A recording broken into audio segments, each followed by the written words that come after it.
আসসালামু আলাইকুম সবাইকে। আমাদের অ্যাডমিশন প্রোগ্রাম পদার্থবিজ্ঞান প্রথম পত্রের আজকের ক্লাসটিতে আমি সৈয়দ আল নাহিয়ান আপনাদেরকে জানাচ্ছি স্বাগতম।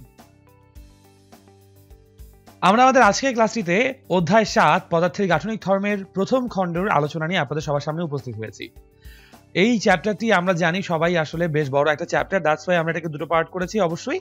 এবং তার থেকে মোস্ট ইম্পর্টেন্ট ফ্যাক্টটা হচ্ছে এই চ্যাপ্টারের টপিকগুলো খুবই বেসিক, ঠিক আছে? সো দিস ইজ ওয়াই আমি আপনাদেরকে রিকোয়েস্ট করে বলবো, প্লিজ ক্লাসের শুরুতেই একদম নিজেদের মনোযোগটাকে কষ্ট করে এনে ডাইভার্ট করে ফোকাসড হয়ে আমাদের ক্লাসটি করুন, তাহলে আই গেস আপনাদের অনেকগুলো জিজ্ঞাসা, অনেকগুলো কোয়েশ্চেনের সলিউশন ইনশাআল্লাহ আজকেই পেয়ে যাবেন। তো চলুন আমরা আর দেরি না করে আমাদের আলোচনায় চলে যাই। তো আমাদের আলোচনা বিষয়বস্তুর মধ্যে আজকে যা যা থাকছে তা হচ্ছে স্থিতিস্থাপকতা এবং স্থিতিস্থাপক সীমা, which is elasticity and elastic limit। তারপর আমরা পড়ব পীড়ন এবং বিকৃতি, স্ট্রেস এবং স্ট্রেইন নিয়ে। তারপর থাকবে পীড়ন এবং বিকৃতির সম্পর্ক, relation between stress and strain. তারপর থাকবে স্থিতিস্থাপক গুণাঙ্ক, মডিউলাই অফ ইলাস্টিসিটি, পয়সনের অনুপাত অর পয়সনস রেশিও, স্থিতিস্থাপক ধ্রুবকগুলোর মধ্যে সম্পর্ক, relations among the elastic constants, এবং ফাইনালি থাকবে তারের দৈর্ঘ্য বৃদ্ধির দরুন কৃতকাজ, work done in a stretching of a wire. তো আমাদের আজকে যে প্রথম টপিক সেটি হচ্ছে স্থিতিস্থাপকতা এবং স্থিতিস্থাপক সীমা, ইলাস্টিসিটি অ্যান্ড ইলাস্টিক লিমিট। আমরা জানি কোনো বস্তুর উপর প্রযুক্ত বলের ক্রিয়ায় যদি বস্তুর আকার বা আয়তন অথবা উভয়ই পরিবর্তিত হয়, তাহলে এই যে পরিবর্তনের প্রচেষ্টাকে পদার্থের যে ধর্ম বাধা দিবে এবং প্রযুক্ত বল অপসারিত হলে পূর্বের আকার বা আয়তন ফিরিয়ে নিয়ে আসবে, সেই ধর্মকেই আমরা আসলে ইলাস্টিসিটি বা স্থিতিস্থাপকতা বলে থাকি। এখন ঘটনা হচ্ছে, তাহলে ইলাস্টিসিটি আসলে কি করছে? আমরা কোনো বস্তুর উপর বাহ্যিক বল প্রয়োগ করে যখন বস্তুটাকে পরিবর্তিত করার চেষ্টা করছি, ভেতর থেকে পদার্থটি তার নিজস্ব আকার বা আকৃতি বা সেই সাম্যাবস্থাটাকে বজায় রাখার জন্য যে বাধাদানকারী বল প্রয়োগ করছে, সেই বাধাদানকারী বলের প্রয়োগের জন্যই আসলে পদার্থটি পুনরায় আগের অবস্থায় ফিরে আসতে পারে, গিভেন দ্যাট আমরা সেই বাহ্যিক বল বা সেই আকার বা আকৃতি আয়তনের পরিবর্তনের কারণটাকে সরিয়ে নিচ্ছি। এটাই হচ্ছে আসলে স্থিতিস্থাপকতা।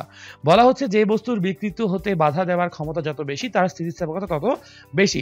আমরা বই একটা কমন এক্সাম্পল পড়েছি, লোহা এবং রাবারের মধ্যে লোহার বাধাদানের ক্ষমতা বেশি হওয়ায় আমরা বলে থাকি রাবার অপেক্ষা লোহা বেশি স্থিতিস্থাপক। একদম সিম্পল টার্মসে যদি আমরা ব্যাপারটাকে মনে রাখতে চাই। তারপর আমরা স্থিতিস্থাপক সীমার কথা বলেছি, ইলাস্টিক লিমিট। বলা হচ্ছে সর্বাধিক যে মানের বল পর্যন্ত কোনো বস্তু স্থিতিস্থাপক থাকে, অর্থাৎ প্রযুক্ত বল অপসারণ করলে বস্তু যদি পূর্বের অবস্থা ফিরে পায়, যেই বল পর্যন্ত, সেই বলের সীমাটাকে বা সেই বলটাকে আমরা আসলে স্থিতিস্থাপক সীমা বা ইলাস্টিক লিমিট বলেছি। এখন এই যে স্থিতিস্থাপকতার জন্য আমাদের দুটো রাশিমালার কথা জানতে হবে। প্রথমটা হচ্ছে পীড়ন, দ্বিতীয়টা হচ্ছে বিকৃতি। পীড়নকে আমরা স্ট্রেস হিসেবে চিনি এবং বিকৃতিকে আমরা স্ট্রেইন হিসেবে চিনি। তো স্ট্রেস কাকে বলে বা পীড়ন কাকে বলে? বলা হচ্ছে বাহ্যিক বল প্রয়োগের ফলে কোনো বস্তুর যদি বিকৃতি ঘটে, তাহলে স্থিতিস্থাপকতার জন্য বস্তুর ভেতর থেকে ওই বিকৃতি সৃষ্টিকারী বলের বিরুদ্ধে একটা বাধাদানকারী বলের উদ্ভব ঘটে।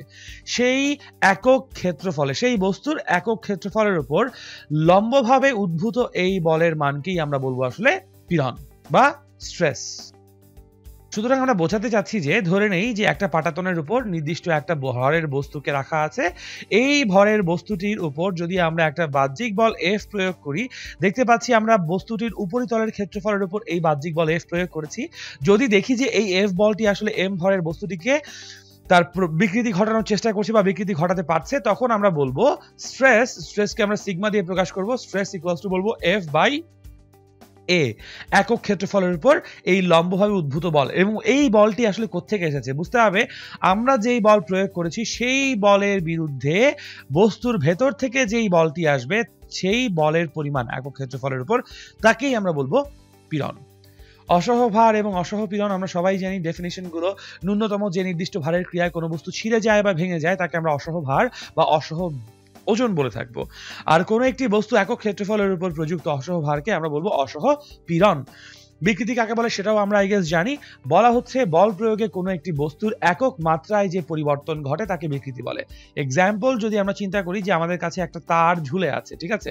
এই তারের উপর আমরা আবার বাইরের দিকে একটা F পরিমাণ বল প্রয়োগ করার ফলে এই তারের আদি দৈর্ঘ্য কিছুটা পরিবর্তিত হয়ে গেল, ঠিক আছে? এখানে আমরা ধরে নিচ্ছি তারের যে আদি দৈর্ঘ্য ছিল এইটুকু আমাদের জন্য এল নট, এবং ধরে নিচ্ছি নতুন যে দৈর্ঘ্য এসেছে সেটা হচ্ছে আমাদের পরিবর্তিত দৈর্ঘ্য এল। তাহলে এখানে দৈর্ঘ্যের পরিবর্তন ডেল্টা এল আমরা বলতে পারি শেষ দৈর্ঘ্য বিয়োগ আদি দৈর্ঘ্য, তাই না? বলা হচ্ছে একক মাত্রায় যে পরিবর্তন ঘটে, দ্যাট মিনস আমাদের বেসিক্যালি এল নট দৈর্ঘ্যের কোনো একটা পার্টিকুলার অবজেক্টকে, কোনো একটা পার্টিকুলার তারকে যখন আমরা হচ্ছে গিয়ে এফ বল প্রয়োগ করেছি তখন তার দৈর্ঘ্যের পরিবর্তন হয়েছে ডেল্টা এল। সুতরাং একক দৈর্ঘ্যের জন্য যে পরিবর্তন delta L divided by L nought, এটাই হবে আমাদের জন্য দৈর্ঘ্য বিকৃতি। ঠিক আছে, এটাকে আমরা কি বলবো? এটাকে আমরা বলবো হচ্ছে দৈর্ঘ্য বিকৃতি। আশা করি এতটুকু আমরা বুঝতে পারছি। পরবর্তী স্লাইডে আমরা আসলে আমাদের সেই বিখ্যাত হুকস ল নিয়ে কথাবার্তা বলছি, পীড়ন এবং বিকৃতির সম্পর্ক। বলা হচ্ছে স্থিতিস্থাপক সীমার মধ্যে বস্তুর উপর প্রযুক্ত পীড়ন তার বিকৃতির সমানুপাতিক। এখন একটা জিনিস আমাদেরকে মাথায় রাখতে হবে যে কোনো পীড়নকে আমরা স্ট্রেস সেটাকে সিগমা দিয়ে প্রকাশ করি। সিগমা ইকুয়ালস টু হচ্ছে এফ ডিভাইডেড বাই এ, এবং যেটা হচ্ছে গিয়ে আমাদের জন্য বিকৃতিকে আমরা স্ট্রেইন হিসেবে প্রকাশ করি, এবং সেই স্ট্রেইনকে আমরা এরকম এফসাইলন দিয়ে প্রকাশ করব। সুতরাং এই সম্পর্কটাকে আমরা বলতে পারি sigma is proportional to epsilon. Okay, এখন according to our this particular example, আমরা দিস পার্টিকুলার ল আমরা হুকের সূত্র থেকে কি বলতে পারি? তাহলে যে সিগমা ইজ ইকুয়ালস টু আমরা বলতে পারি যে কোনো একটা কনস্ট্যান্ট কে ইনটু এফসাইলন, অথবা sigma divided by epsilon equals to আমরা বলবো কে। এখন যদি আমরা এটাকে দৈর্ঘ্য বিকৃতির জন্য চিন্তা করি তাহলে হচ্ছে কি আমরা বলবো sigma divided by epsilon equals to Y. এই ওয়াই কে আমরা বলি ইয়ংস মডুলাস বা ইয়ং এর গুণাঙ্ক। ঠিক আছে, এখন দৈর্ঘ্য বিকৃতির জন্য আমরা পাবো F by A equals to Y into epsilon, সেটাকে আমরা বলবো delta L divided by L naught. ঠিক আছে, যেখানে এল নট হচ্ছে আদি দৈর্ঘ্য এবং ডেল্টা এল হচ্ছে আমাদের জন্য দৈর্ঘ্যের পরিবর্তন। যদি আমরা এই ইকুয়েশনটাকে আসলে দৈর্ঘ্যের জায়গায় আয়তনের দ্বারা চিন্তা করি তখন আমরা বলবো sigma divided by epsilon equals to B, যেখানে বি হচ্ছে আমাদের এখানে বাল্ক মডিউলাস বলে এটাকে, বা আয়তন গুণাঙ্ক। ঠিক আছে, বাল্ক মডিউলাস বা বাল্ক মড, এবং এটাকে বলবো আমরা আয়তন গুণাঙ্ক। তখন আমরা বলবো F divided by A is equals to B into V divided by V. এখানে হচ্ছে কি ছোট হাতের ভিটা হচ্ছে আমরা আয়তনের পরিবর্তন এবং বড় হাতের ভি দিয়ে আদি আয়তনটাকে বোঝাচ্ছি। এবং যদি আমরা এই পার্টিকুলার সেম ইকুয়েশনটাকে যদি আমরা হচ্ছে গিয়ে দৃঢ়তার গুণাঙ্কের জন্য ইউজ করি তাহলে বলবো আমরা sigma divided by epsilon not equals to eta, যেখানে আমরা বলবো এই এপসাইলন ইকুয়ালস টু হচ্ছে গিয়ে থিটা। আমরা সবাই জানি F by A equals to eta into theta. এই থিটাটাকে আমরা কি বলি? আমরা এই থিটাকে বলি ক্লিনটন বিকৃতি। ঠিক আছে, বা শিয়ারিং স্ট্রেইন। এই ব্যাপারগুলো নিয়ে আমরা আরো ডিটেইলসে সামনেই কথাবার্তা বলবো, but this is the basic form of the equation. Car equation? এটা আসলে হুকস ল থেকে আমরা যে সমীকরণটা পাচ্ছি সেই সমীকরণের একদম বেসিক ফর্ম, যেখান থেকে আমরা সব ধরনের পীড়ন এবং বিকৃতির মধ্যে সম্পর্ক স্থাপন করতে পারি। স্থিতিস্থাপক গুণাঙ্কের ব্যাপারটা এখানেই বলা হয়েছে, এবং এই স্থিতিস্থাপক গুণাঙ্কের মধ্যে বেসিক্যালি আমরা ইয়ং এর গুণাঙ্ক এনেছি, এবং পরবর্তী স্লাইডে গেলে আমরা দেখবো আসলে এখানে আমরা আয়তন গুণাঙ্ক, সংনম্যতা, দৃঢ়তার গুণাঙ্ক প্রত্যেকটা ব্যাপারকে আসলে নিয়ে এসেছি। ঠিক আছে, এখন যদি আমরা একটু ভিডিওটা পজ করে এই মুহূর্তে সূত্রগুলো দেখে নেই, মিলিয়ে নেই, অথবা আমাদের টেক্সট বইয়ের সাথে যদি মিলিয়ে নিই, আই গেস আমাদের কাছে অনেক ব্যাপার অনেক বেশি সহজে বোধগম্য বলে মনে হবে। যদি তাও মনে না হয় তাহলে আমি বলবো একটু কষ্ট করে বইটা ভালো মতো রিডিং দেওয়ার জন্য এবং কিছু প্রবলেম সলভ করার জন্য এই ফর্মুলাগুলোর উপর বেস করে। তাহলে যেটা হবে, আমরা এই ফর্মুলাগুলোকে আসলে অঙ্কে ব্যবহার করার জন্য একটু অভ্যস্ত হব, and that is what we need right now. ঠিক আছে, এই ব্যাপারটা বারবার করে মাথায় রাখতে হবে। আমরা অ্যাডমিশনের জন্য আসলে কি করতে চাচ্ছি? অ্যাডমিশনের জন্য আমরা আসলে চাচ্ছি যেন এই মুহূর্তে আমাদের যেই টপিকগুলো পড়া আছে অলরেডি তার উপর বেস করে প্র্যাকটিসটাকে এত বেশি বাড়াতে, যাতে করে পরীক্ষার মধ্যে আমরা সেই স্কিলগুলোকে শো করতে পারি। ঠিক আছে, তো চলুন দেরি না করে আমরা কিছু প্রবলেম সলভ করি আসলে এই ফর্মুলাগুলো রিলেটেড। আই গেস তাহলে আমাদের জন্য টপিকগুলো আরো বেশি ক্লিয়ার হবে। প্রথম সমস্যা যেটা আমাদের বলা হচ্ছে যে দুটি একই দৈর্ঘ্যের তার আমাদের কাছে দেয়া আছে এবং তাদের ক্ষেত্রফল, প্রস্থচ্ছেদের ক্ষেত্রফল ঠিক সিমিলার, একই। বলা হচ্ছে এম ভর ঝুলানোর ফলে সমন্বিত দৈর্ঘ্য বৃদ্ধি হয়েছে 6 সেন্টিমিটার। আমাদের কাছে প্রশ্ন করা হয়েছে এই এম ভরের মান আসলে কতটুকু।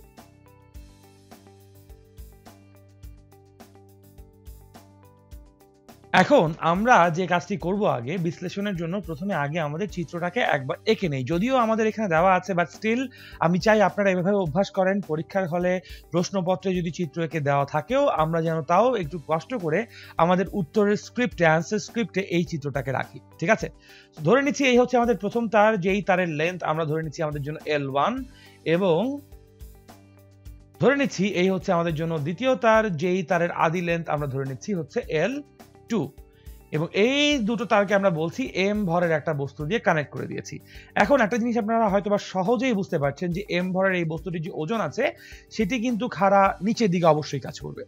এখন এই যে ওজন নিচের দিকে কাজ করছে, এই ওজনের ফলে কিন্তু আমাদের উপরে যে দুটি তার কানেক্টেড আছে, দুটো তারই একটি নিচের দিকে টান অনুভব করবে, এবং দেখতে পাচ্ছি এখানে টান, এই ফোর্স বা এই টানটি কোনোভাবেই ছড়িয়ে যাওয়ার সুযোগ নেই। So this is that means L1 এবং L2 দুটি তারই একই পরিমাণ বলে আছে, একই পরিমাণ টানে আছে। ঠিক আছে, এখন আমরা যদি এখানে প্রথম তারের জন্য হুকের সূত্র অ্যাপ্লাই করতে যাই, আমরা জানি পীড়ন সমানুপাতিক বিকৃতি, অর্থাৎ পীড়ন ইকুয়ালস টু সমানুপাতিক ধ্রুবক ইনটু বিকৃতি। এবং বিকৃতিকে আমরা সবাই জানি, আমরা বিকৃতিকে আসলে স্ট্রেইন দিয়ে প্রকাশ করি। সিগমা দিয়ে হচ্ছে কি আমরা আসলে স্ট্রেসকে প্রকাশ করছি, এবং এপসাইলন দিয়ে আমরা স্ট্রেইন বা বিকৃতিকে প্রকাশ করছি। এবং আমরা সবাই বুঝতে পারছি এখানে সিগমা আসলে কত, F ডিভাইডেড বাই A1, কারণ আমরা এটা L1 তারের জন্য করছি। ঠিক আছে,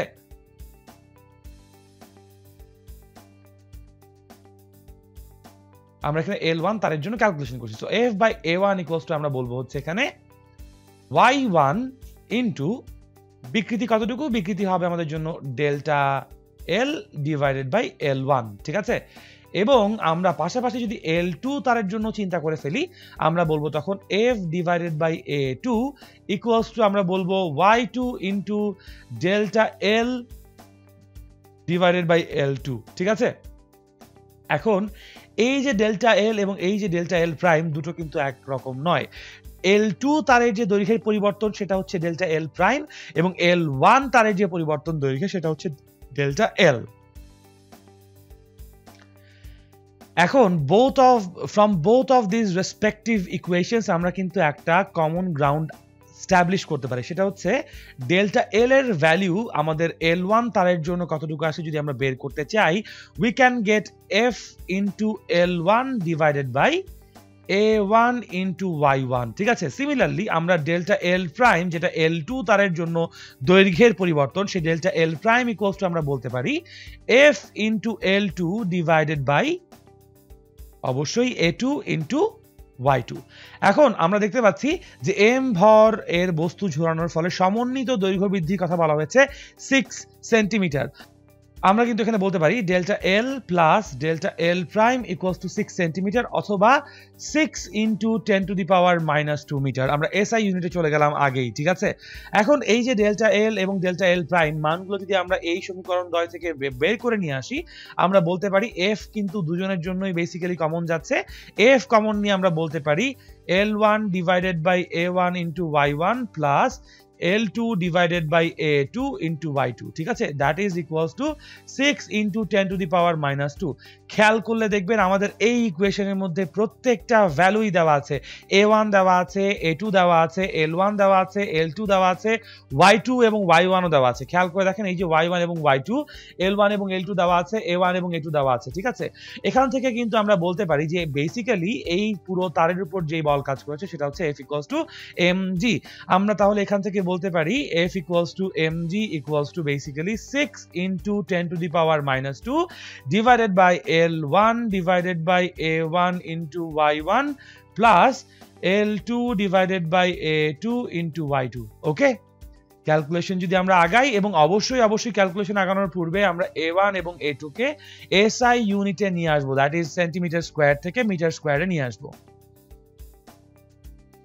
আমরা বুঝতে পারছি যেহেতু সেন্টিমিটার স্কয়ার আছে, আমরা কিন্তু তাহলে SI ইউনিটে বলতে পারি 5 into 10⁻⁻4 metre squared. 5 into 10⁻⁻4 metre square হচ্ছে আমাদের এই কেসে SI ইউনিটে কনভার্সনের জন্য রেজাল্ট। ঠিক আছে, সো এখান থেকে আমরা যদি ভরের ইকুয়েশন বের করতে চাই, এবং যেহেতু আমাদের এখানে অভিকর্ষ ত্বরণের জন্য কোনো মান বলে নাই, আমরা ধরে নিব আমাদের জন্য G is equals to basically 9.81 metre per second square. ঠিক আছে, সো এভাবে চিন্তা করে আমরা কিন্তু বেসিক্যালি এম এর ভ্যালু বের করে নিয়ে আসতে পারবো। চলুন তাহলে আমরা ক্যালকুলেশন করে বের করি এম এর মান কত।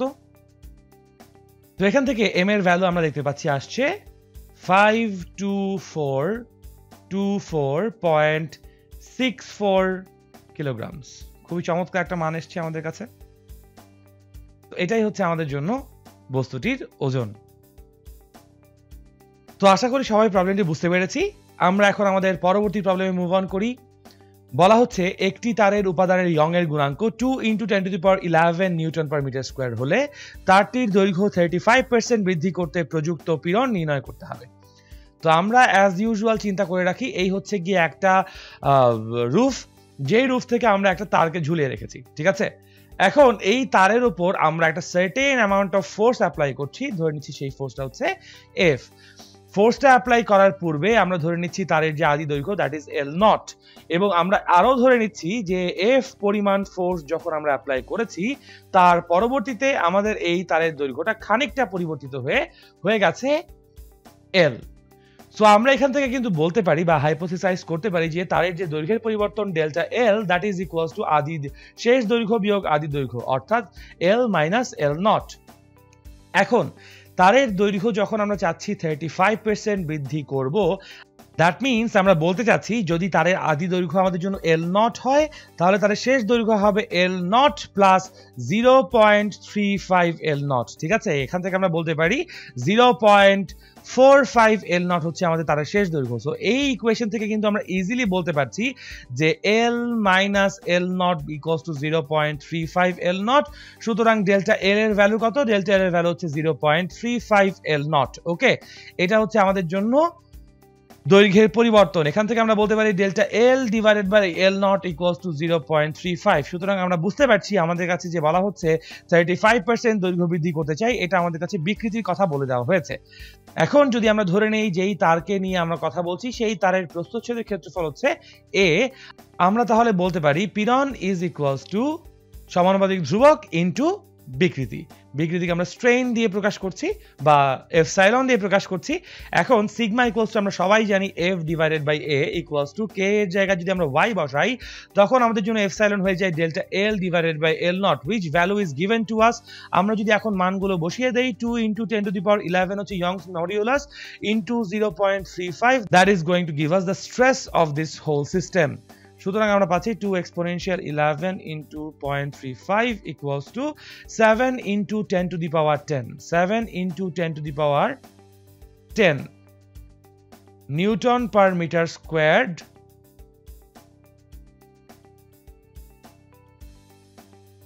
Newton per meter squared stress apply করলেই আমাদের 35% দৈর্ঘ্য বৃদ্ধি হবে আমাদের আলোচ্য তারের।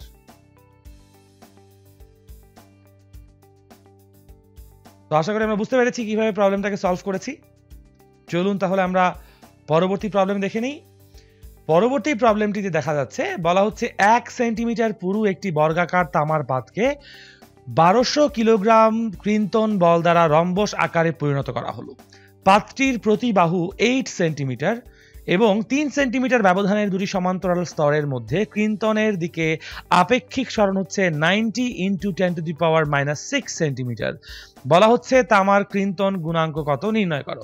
এখন আমরা সবাই জানি আমাদের হুকসের ল সিগমা ইকুয়ালস টু আমরা কি বলবো সমানুপাতিক ধ্রুবক বা আমাদের proportional constant K into epsilon অথবা আমাদের জন্য স্ট্রেইন। এখন যদি আমরা এখানে ক্রিন্তন এর জন্য কথা চিন্তা করি তাহলে F divided by A equals to আমরা বলবো ইটা ইনটু থিটা। যেহেতু আমাদের এখানে তামার পাতের ক্রিন্তন গুণাঙ্ক ইটা জানতে চাওয়া হয়েছে আমরা বলবো F divided by A into theta. ঠিক আছে, এখন আমাদের এখানে যে বলা হচ্ছে ক্রিন্তন বল ব্যাপারটা আসলে কি আমরা যদি চিন্তা করি বা ধারণা করি যে আমাদের প্রশ্ন অনুযায়ী এই হচ্ছে কি একটা রম্বস। ঠিক আছে, যেই রম্বসটা এটি পাটাতনের উপর ফিক্সড আছে। তো এই রম্বসকে আমরা যখন ক্রিন্তন বল দিচ্ছি তার মানে রম্বসের উপরি তলে যে ক্ষেত্রফল আছে সেই ক্ষেত্রফলের সমান্তরালে আমরা একটা এফ মানের বল প্রয়োগ করছি, যেই বলের পরিমাণ বলা হচ্ছে 1200 কিলোগ্রাম ক্রিন্তন বল। তো এই যে আমাদের এখানে যে এফ বলের কথা বলা হচ্ছে আমরা বলতে পারি এই এফ ইকুয়ালস টু হচ্ছে 1200 ইনটু 9.8 নিউটনস, অর্থাৎ 11760 নিউটন পরিমাণ বল প্রয়োগ করা হয়েছে। খুব ভালো কথা। এখন আমরা বুঝতে পারছি বর্গাকার পাতের উপর যখন এই বল প্রয়োগ করা হয়েছে, বর্গাকার পাতটি আসলে একটা রম্বস আকৃতি ধারণ করেছে। খুব ভালো কথা। সো এই যে রম্বস আকৃতি সে ধারণ করলো, রম্বস আকৃতি ধারণ করার পর আমাদের কাছে বলা হচ্ছে 3 সেন্টিমিটার ব্যবধানের দুটি সমান্তরাল স্তরের মধ্যে ক্রিন্তনের দিকে আপেক্ষিক সরণ হয়েছে 90 × 10⁻⁶ সেন্টিমিটার। এই কথাটার অর্থ কি আসলে? আমাদেরকে তাহলে বুঝতে হবে যে যদি ধারণা করে নেই যে একটা সমান্তরাল তল একদম মাটির সাথে লেগে আছে এবং তার থেকে ঠিক 3 সেন্টিমিটার উচ্চতায় আরো একটা সমান্তরাল তল আছে, যদি ধরে নেই আমরা এইটুকু ডিস্টেন্স হচ্ছে আমাদের জন্য 3 সেন্টিমিটার, তাহলে এই পার্ট থেকে এই পার্টের যে ডিস্টেন্স, অর্থাৎ খেয়াল করে দেখি আমাদের একদম তলানিতে যে বিন্দুটি আছে সেটি কিন্তু তার নিজের জায়গা থেকে সরেনি, কিন্তু 3 সেন্টিমিটারের যে ওপরে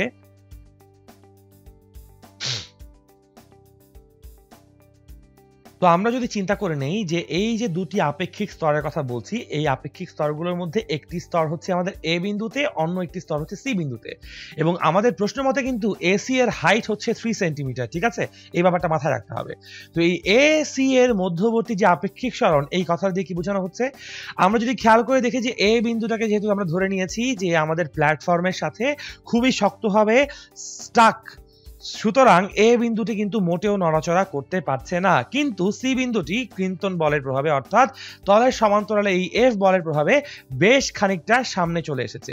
আমরা তাহলে ধরতে পারি যে এই বি এবং সি এর মধ্যবর্তী যে দূরত্ব, এই বি এবং সি এর মধ্যবর্তী দূরত্বই প্রকৃতপক্ষে আমাদের কাছে বলা হচ্ছে 90 × 10⁻⁶। কার রেসপেক্টে? সেটা এ বিন্দুর রেসপেক্টে, কারণ এ বিন্দু নড়াচড়া করেনি।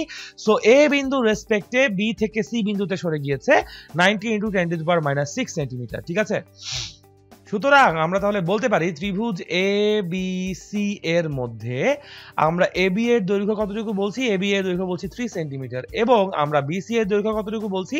বিসি এর দৈর্ঘ্য বলছি আমরা 90 × 10⁻⁶ সেন্টিমিটার। ঠিক আছে, এখন যদি ইন দিস পার্টিকুলার কেস আমরা এই অ্যাঙ্গেলটাকে থিটা বলে থাকি, ঠিক আছে,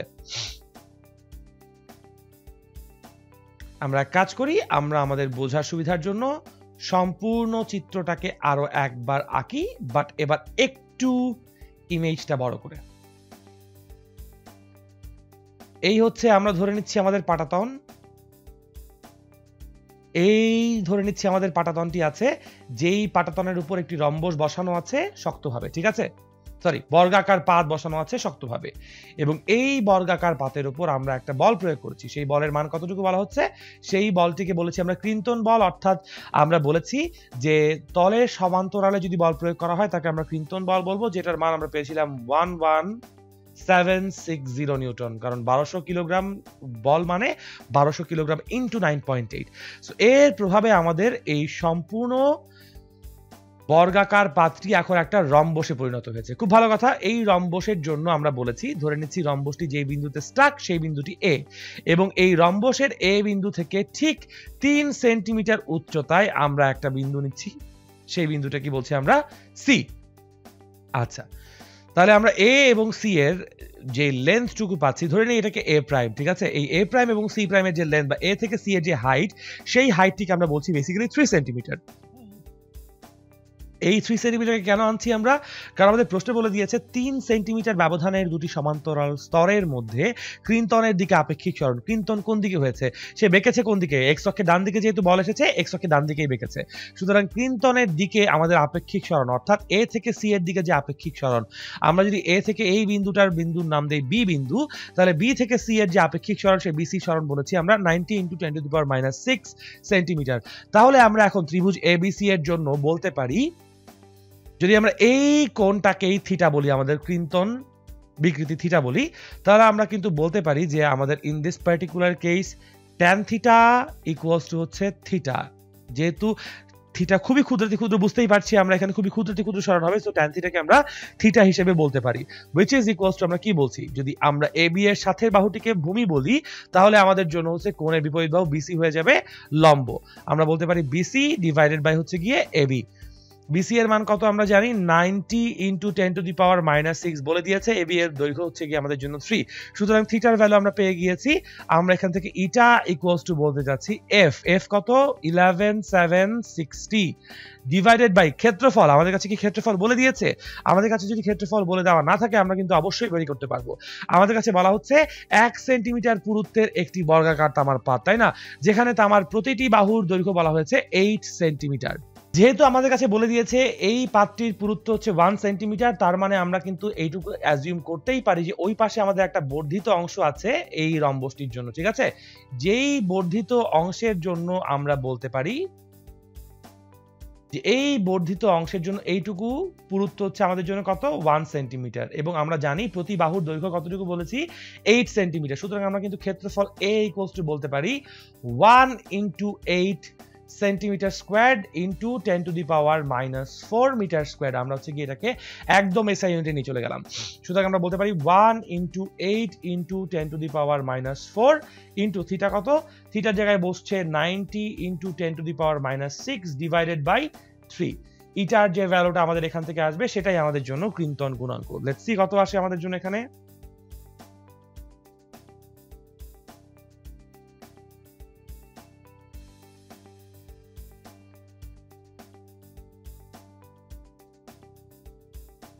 এখান থেকে এটা আসছে আমাদের জন্য 4.9 into 10 to the power 11 newton per metre square. এটাই তাহলে আমাদের উক্ত রম্বসের জন্য ক্রিন্তন গুণাঙ্ক বা উক্ত তামার জন্য ক্রিন্তন গুণাঙ্ক। আশা করি সবাই বুঝতে পারছি আমরা। সো পরবর্তী প্রবলেমে আমরা এখন মুভ অন করব। আমাদের পরবর্তী প্রবলেমে বলা হচ্ছে একই দৈর্ঘ্যের দুটি তার এ এবং বি একই উপাদানে তৈরি, কিন্তু এদের ব্যাসার্ধগুলো ভিন্ন। বলা হচ্ছে 2 মিলিমিটার এবং 6 মিলিমিটার ব্যাসার্ধের এ তারের অসহপীড়ন আমাদের কাছে দিয়ে দিয়েছে, এবং তার দুটিকে একটি দৃঢ় অবলম্বন থেকে ঝুলিয়ে অপর প্রান্তে একই পরিমাণ ভার যুক্ত করা হয়েছে। তারদ্বয়ে যদি সরল দোলকের ন্যায় দোলন দেওয়া হয় তবে উভয় ক্ষেত্রে দোলনকাল একই থাকবে কিনা আমাদের কাছে নির্ণয় করতে বলা হয়েছে। তো আমরা যদি প্রথমে প্রবলেমটির জন্য একটা প্রসঙ্গ কাঠামো দাঁড় করাই তাহলে হয়তো আমাদের জন্য বুঝতে একটু ইজিয়ার হবে যে আসলে এখানে কি হচ্ছে সেটা।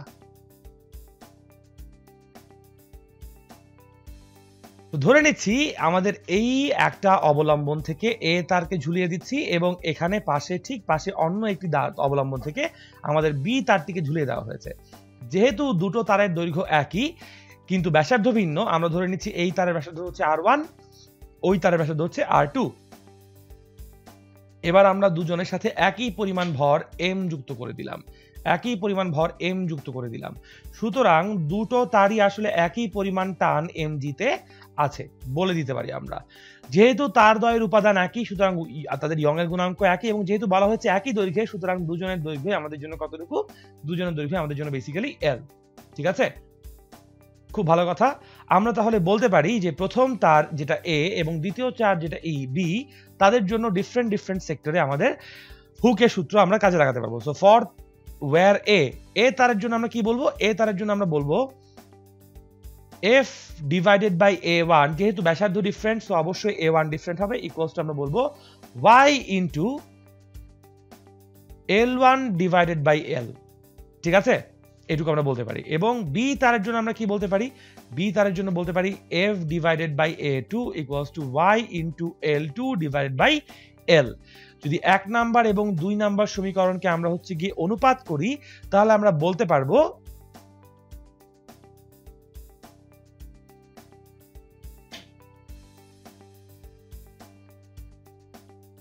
L1 divided by L2 is equals to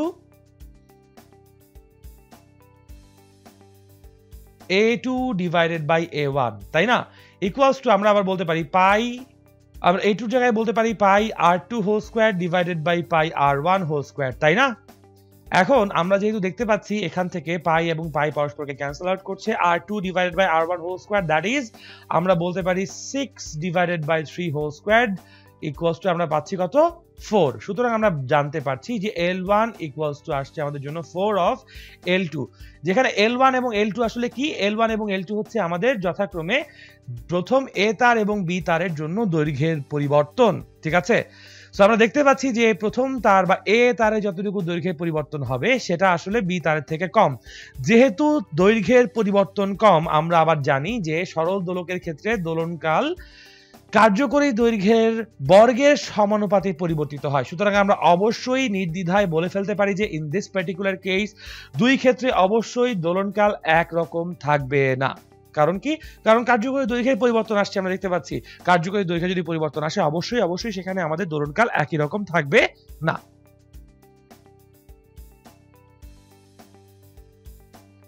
তো আশা করি আমরা বুঝতে পারছি ইন দিস পার্টিকুলার প্রবলেম দোলনকাল একই থাকছে না। আমরা এখন পরবর্তী প্রবলেমে মুভ অন করি। বলা হচ্ছে একই পুরুত্বের দুটি তামার তারের দৈর্ঘ্যের অনুপাত 1:2। একই বলে প্রসারিত করলে তার দুটির বিকৃতির অনুপাত কত হবে?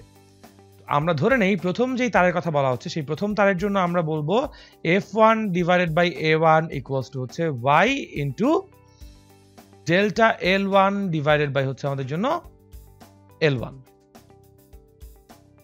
এবং দ্বিতীয় তারের জন্য আমরা বলতে পারি F2 divided by A2 is equals to y into delta L2 divided by L2। ঠিক আছে, ইন দিস পার্টিকুলার কেস আমরা ডেল্টা L1 দিয়ে আসলে প্রথম তারের দৈর্ঘ্যের পরিবর্তন এবং ডেল্টা L2 দিয়ে দ্বিতীয় তারের দৈর্ঘ্যের পরিবর্তন ব্যাপারটাকে বোঝানোর চেষ্টা করছি। অ্যাকর্ডিং টু আওয়ার কোয়েশ্চেন বলা হয়েছে L1 is to L2 হচ্ছে 1:2। এখন যেহেতু একই বলে প্রসারিত করা হচ্ছে আমরা বলতে পারি F1 equals to F2, এবং একই পুরুত্বের যেহেতু বলা হচ্ছে সুতরাং আমরা বলতে পারি A1 equals to বেসিক্যালি আমাদের জন্য A2, তাই তো? তাহলে আমরা এই দুটো ইকুয়েশনকে যদি আমরা অনুপাত করি, আমরা 1 নাম্বার ইকুয়েশন দিলাম, এটাকে আমরা 2 নাম্বার ইকুয়েশন দিলাম, আমরা 1 ডিভাইডেড বাই 2 করলে পাচ্ছি বাম পক্ষে আমাদের দাঁড়াচ্ছে 1 এবং ডান পক্ষে দাঁড়াচ্ছে L2 delta L1 divided by আমাদের জন্য L1 divided by delta L2। ঠিক আছে, যেই সমীকরণকে ইন টার্মস আমরা লিখতে পারি delta L1 divided by L1 এবং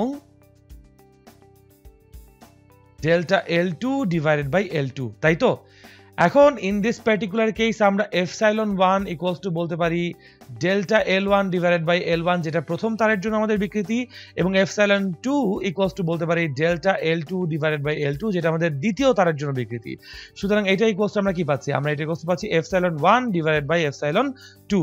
সুতরাং epsilon 1 is to epsilon 2 equals to আমরা বলছি 1:1, অর্থাৎ তার দ্বয়ের বিকৃতির অনুপাত আমাদের কাছে আসছে 1:1।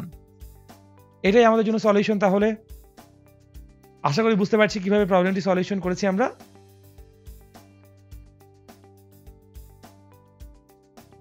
তো আমরা যদি আমাদের পরবর্তী প্রবলেমে যাই, বলা হচ্ছে পানির উপরিতলে পানির ঘনত্ব দেওয়া আছে আমাদের কাছে।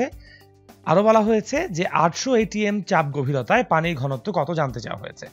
পানির সংনম্যতা আমাদের কাছে বলা আছে, এটা সংনম্যতা হবে, I am really sorry about this.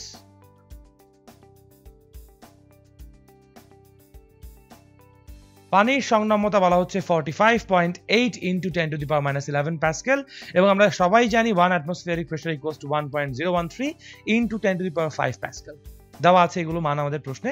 সুতরাং আমরা হচ্ছে কি এখন এগুলো ক্যালকুলেশনে যদি যাই, আমরা চিন্তা করে দেখি আগে যে পানির উপরিতলে যে পানির ঘনত্বের কথা বলা হচ্ছে, তারপর আমরা যে চাপ বাড়িয়েছি সেই চাপ বাড়ার কারণে তার যে পরিবর্তনটুকু এসেছে আমরা সেটাকে কিভাবে প্রকাশ করতে পারি। আমরা সবাই জানি যে আমরা যদি এখানে আয়তনের পরিবর্তনের জন্য পার্টিকুলারলি আমাদের হুকের সূত্রটা ব্যবহার করি, আমরা জানি স্ট্রেস ইজ ইকুয়ালস টু আমাদের কনস্ট্যান্ট ইনটু স্ট্রেইন, অর্থাৎ যদি আমরা এখানে F ডিভাইডেড বাই A যদি বাল্ক মডিউলাস ইউজ করি K এর জায়গায়, তাহলে সেটা হয়ে গেল B ইনটু আমরা বলতে পারি পরিবর্তিত আয়তন ডিভাইডেড বাই আদি আয়তন, তাই নয় কি?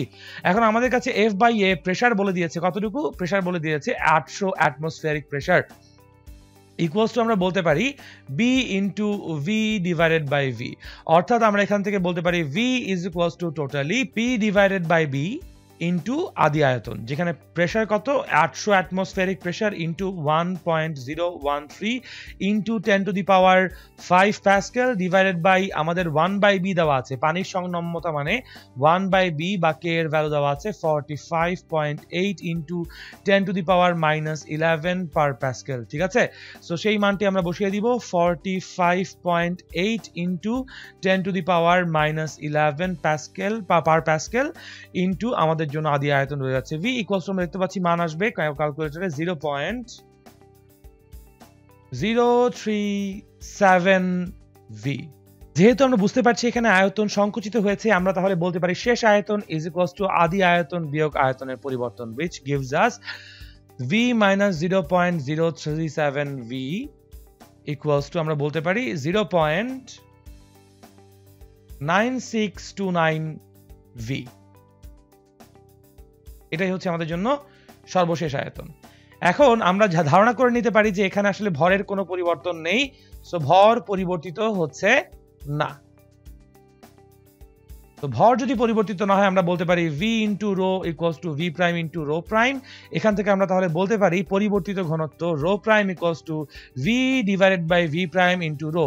এখন আমরা এখান থেকে v কত জানি, আমরা জানি v ছিল v থেকে যাচ্ছে v প্রাইম হয়ে যাচ্ছে 0.9629 v ইন্টু রো হচ্ছে আমাদের জন্য 1.03 ইন্টু 10 টু দি পাওয়ার 3। এখান থেকে আমরা বলতে পারি 1069.3 কেজি পার মিটার কিউব তার পরিবর্তিত ঘনত্ব হবে। সো রো প্রাইম হচ্ছে 1069.3 কেজি পার মিটার কিউব। এটাই আমাদের জন্য তাহলে আনসার। আশা করি আমরা বুঝতে পারছি। পরবর্তী প্রবলেমে আমাদের কাছে জিজ্ঞাসা করা হচ্ছে একটি দেয়াল থেকে 4.8 সেন্টিমিটার ব্যাসের একটি অ্যালুমিনিয়াম দণ্ড আনুভূমিকভাবে 5.3 সেন্টিমিটার প্রক্ষেপিত আছে। দণ্ডের শেষ প্রান্তে 1200 কিলোগ্রাম ভরের একটি বস্তু ঝুলানো হলো। অ্যালুমিনিয়ামের ব্যবর্তন গুণাঙ্ক বলে দেওয়া হয়েছে। বলা হচ্ছে দণ্ডের ভর উপেক্ষা করে এর উপর ব্যবর্তন পীড়ন এবং এর প্রান্তের উলম্ব বিচ্যুতি নির্ণয় করতে হবে। আমরা ব্যবর্তন বিকৃতির জন্য বলতে পারি f divided by a is equals to eta into theta. এখান থেকে কিন্তু আমরা বলতে পারি বেসিক্যালি থিটার ভ্যালু হচ্ছে f divided by a into eta, তাই নয় কি? তো কোয়েশ্চেন ওয়াইজ আমরা যদি হচ্ছে কি এখান থেকে f এর ভ্যালু চাই, f এর ভ্যালু বলা হয়েছে 1200 কিলোগ্রাম ভরের বস্তু, তার মানে 1200 ইনটু 9.81 হচ্ছে ফোর্সের ভ্যালু। আর আমরা এখানে দেখতে পাচ্ছি দেয়াল হতে অ্যালুমিনিয়ামের তারের ব্যাস বলে দেওয়া হয়েছে। তো ব্যাস যেহেতু বলে দিয়েছে আমরা বলতে পারি এখানে আমাদের ক্ষেত্রফল হচ্ছে পাই আর স্কোয়ার্ড, আর যেহেতু 4.8 সেন্টিমিটার ব্যাস সুতরাং আমাদের জন্য ব্যাসার্ধ হবে 4.8 ডিভাইডেড বাই 2 সেন্টিমিটার, তাই তো? Very good. এটাকে যদি আমরা মিটারে নিয়ে তারপর ক্যালকুলেশন করি ইনটু আমরা ইটা কতটুকু বলছি, ইটা বলছি 3 ইনটু 10 টু দি পাওয়ার 10, তাই তো? ক্যালকুলেশন করলে আমরা তাহলে থিটার ভ্যালু পাচ্ছি এখানে এসআই ইউনিটে 2.16 into 10 to the power -4 radian, যেখানে আমরা এখানে বলতে পারি 2.4 সেন্টিমিটার হচ্ছে রেডিয়াস অথবা 0.024 মিটার হচ্ছে তার জন্য রেডিয়াস এসআই ইউনিটে। এখন আমরা যদি স্ট্রাকচারটা ছবি আঁকি তাহলে হয়তো আমাদের জন্য বুঝতে সুবিধা হবে। এই হচ্ছে একটা দেয়াল, দেয়াল থেকে একটা দণ্ড আমাদের কাছে প্রক্ষিপ্ত আছে এবং আমরা বলছি এই দণ্ডের শেষ প্রান্তে একটা ভর ঝুলিয়েছি, যেই ভর mg খাড়া নিচের দিকে টান দিচ্ছে। সুতরাং আমাদের এই দণ্ডটি কিন্তু আসলে দণ্ডের যে এই সংস্পর্শ স্থল সেই সংস্পর্শ স্থলের সমান্তরালে বল প্রয়োগ করা হচ্ছে, তাই নয় কি? সুতরাং আমরা এখানে বলতে পারি যে কৃন্তনের ফলে বা মোচড়ের কারণে আমাদের দণ্ডটি এরকম বেঁকে যাবে। খুব ভালো কথা। সো বেঁকে যাওয়ার পর তার যে বিচ্যুতি হয়েছে এই বিচ্যুতি আমরা জানতে চাচ্ছি, আমাদের বলা হচ্ছে বেসিক্যালি থিটা। এইটাই আমাদের জন্য কৃন্তন বিকৃতি থিটা। এখন আমাদের কাছে বলা হচ্ছে ব্যবর্তন পীড়ন কত। ব্যবর্তন পীড়ন আমরা বলতে পারি f divided by a is equals to 1200 into 9.81 divided by pi into বলা যায় 0.024 হোল স্কোয়ার ইকুয়ালস টু আমাদের জন্য ভ্যালু আসে 6.5 into 10 to the power 6 newton per metre square. এটাই তাহলে আমাদের জন্য ব্যাবর্তন পীড়নের মান। এবং আমাদের কাছে বলা হচ্ছে এর প্রান্তের উলম্ব বিচ্যুতি নির্ণয় করতে হবে, তাই তো? সো আমরা যদি চিন্তা করি সমস্ত দণ্ডের দৈর্ঘ্য ছিল 5.3 সেন্টিমিটার। এখন আমাদের এই ভারের জন্য তার যে বিচ্যুতি এসেছে সেই বিচ্যুতি কতটুকু আমরা যদি জানতে চাই, আমরা যদি ধরে নেই এইটুকু হচ্ছে আমাদের জন্য বিচ্যুতি এল। ওকে, সো এই এল ইকুয়ালস টু আমরা কি বলবো? এল ইকুয়ালস টু বলবো বেসিক্যালি 5.3 ইন্টু ট্যান থিটা। তার কারণ হচ্ছে আমরা যদি এই পার্টিকুলার ত্রিভুজ এ বি এবং সি এর দিকে তাকাই, ত্রিভুজ এ বি সি এর মধ্যে আমরা বলতে পারি ট্যান থিটা ইকুয়ালস টু হচ্ছে আমাদের জন্য A B divided by BC. আমাদের কাছে বিসি এর মান জানতে চাওয়া হচ্ছে, আমরা সুতরাং বলতে পারি BC equals to tan theta times 5.3 which is AB ultimately, তাই তো? এখানে থিটার ভ্যালু আমরা বের করে রেখেছি, থিটা হচ্ছে 2.16 into 10 to the power minus 4 radian. So মানটা বসিয়ে দিলে আমরা বিচ্যুতি পেয়ে যাই BC is equals to 1.148 into 10 to the power minus 3 centimeters। এই হচ্ছে আমাদের বিচ্যুতি এবং এই হচ্ছে আমাদের জন্য ব্যাবর্তন পীড়ন। আশা করি সবাই বুঝতে পেরেছি। তো আশা করি আমরা সবাই প্রবলেমটি বুঝতে পেরেছি। আমরা এখন আমাদের নেক্সট টপিকে মুভ অন করব। আমরা এখানে দেখছি পয়সনের অনুপাত। আমরা সবাই জানি পয়সনের অনুপাত আসলে কি এবং পয়সনের অনুপাতের রেঞ্জটা আমাদের মাথায় রাখা দরকার বেশি করে। প্রায় অনেক জায়গায় এমসিকিউতে আসে অথবা আমাদের যদি হচ্ছে কি অঙ্কে শুদ্ধি পরীক্ষার প্রয়োজন হয় আমরা যেন মাথায় রাখতে পারি। এবং পয়সনের অনুপাত আসলে কি? কোনো স্থিতিস্থাপক সীমার মধ্যে বস্তুর পার্শ্ব বিকৃতি এবং দৈর্ঘ্য বিকৃতির যে অনুপাত সেটাকেই আমরা বলেছি হচ্ছে পয়সনের অনুপাত।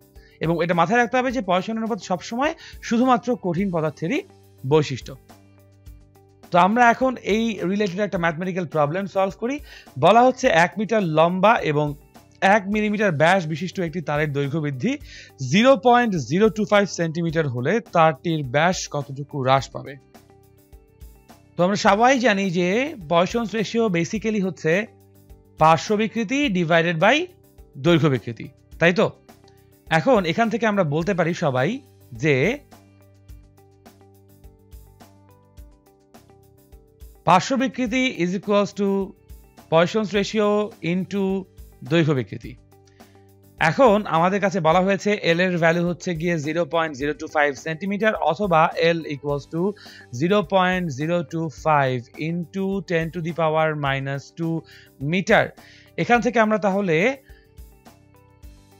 D equals to বলতে পারি 0.3 into 0.025 into 10 to the power minus 2 divided by আমাদের কাছে বলা হয়েছে 1 মিটার লম্বা একটি তার into 1 মিলিমিটার ব্যাসের একটি তার যেহেতু বলা হচ্ছে।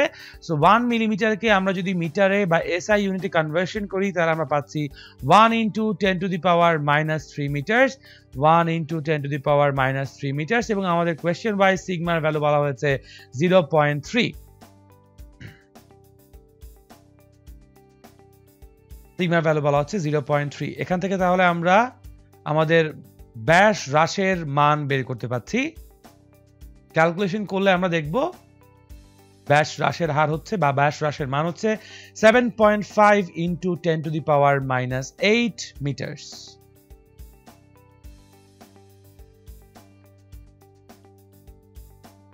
ব্যাস কতটুকু হ্রাস পাচ্ছে? 7.5 into 10 to the power minus 8 meters। তো আশা করি আমরা প্রবলেমটি বুঝতে পেরেছি সবাই কিভাবে সলভ করেছি।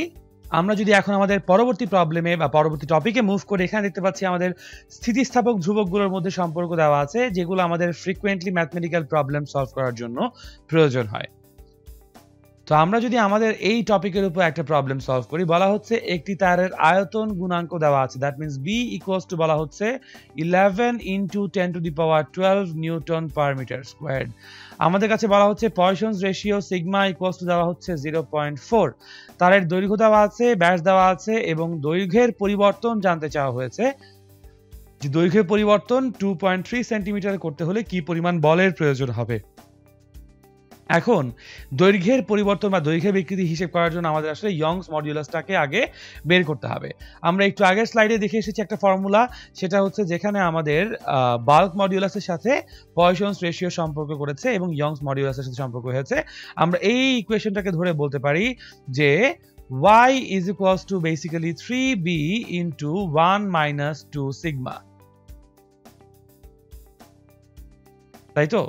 সো এখান থেকে কিন্তু আমরা চাইলে খুব সহজেই ইয়ং এর মডিউলাসটা y ক্যালকুলেট করতে পারি, b ও বলা আছে, সিগমা বলা আছে আমাদের কাছে, তাই তো? সো y ইকুয়ালস টু আমাদের এখানে আসছে ভ্যালু y equals to আসছে 6.6 into 10 to the power 10 newton per metre squared. খুব ভালো কথা। এখন যেহেতু আমাদের তারের দৈর্ঘ্য এবং ব্যাস বলে দেওয়া আছে, আমরা তাহলে বলতে পারি y is equals to FL divided by AL।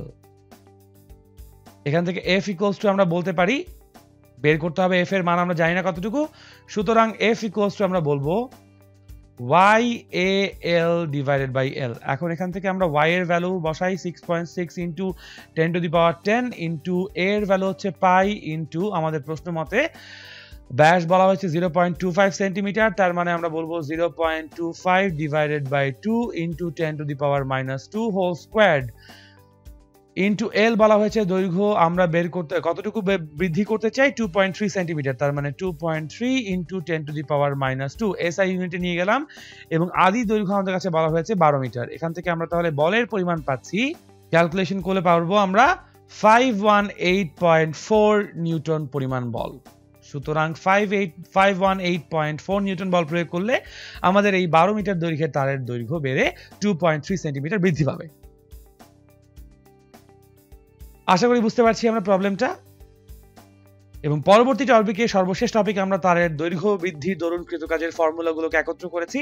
আশা করি সবাই ফর্মুলাগুলো পারি বা বুঝি, একবার দেখে নেই আমরা কষ্ট করে, তাহলে হয়তো বা রিলেট করতে পারবো, এবং একটা প্রবলেম যদি আমরা সলভ করি তাহলে আশা করি আমরা বুঝতে পারবো আসলে কি করে আসলে সিচুয়েশনটাকে আমরা ডিনোট করতে। আমাদের প্রশ্ন বলা হচ্ছে 6 মিটার দীর্ঘ এবং 0.4 মিলিমিটার ব্যাসের একটি তারকে 850 গ্রাম ওয়েট বল দ্বারা টান দেওয়া আছে। তারের দৈর্ঘ্য বৃদ্ধি যদি 1.6 মিলিমিটার হয় তাহলে তারের সঞ্চিত মোট বিভব শক্তির পরিমাণ আমাদের কাছে জানতে চাওয়া হয়েছে। খুব ভালো কথা। আমরা যদি ধারণা করে নেই যে এখানে একক আয়তনে সঞ্চিত শক্তি আমরা সবাই জানি W ইকুয়ালস হচ্ছে half into stress into strain. স্ট্রেসকে আমরা সিগমা এবং স্ট্রেইনকে আমরা এপসাইলন দিয়ে প্রকাশ করছি।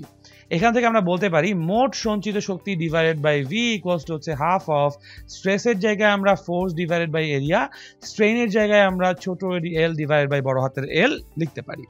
ইউ ইকুয়ালস টু আমরা তাহলে বলতে পারি half into F L divided by A L into আয়তন ভি।